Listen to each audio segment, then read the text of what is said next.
We grew a YouTube automation channel from nothing to anywhere from 5 to 10K per month. The first thing we did in this was to select a high CPM niche that actually gets a lot of ad revenue per view. The second step was that we found YouTube channels already successful in this niche, specifically that were already just starting out, but they are on the viral trend. The third thing we did was to piggyback off of titles that they were using that we already saw going viral. Number 5, we took those titles. I created a team of a scriptwriter, voice actor, editor, and a thumbnail maker to make the entire video for me, while I was only doing the quality inspection and giving feedback to the team. Then we started posting videos every Monday, Wednesday, Friday. In the beginning, after 2 months, we pumped it out to 1 per day.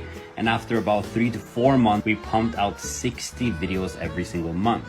Now the team is doing really well and they're kind of doing everything on their own.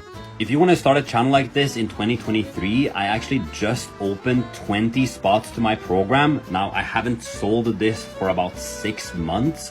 This ends on New Year's Eve, so get them while you still can. It's definitely going to sell out, so just giving you a heads up.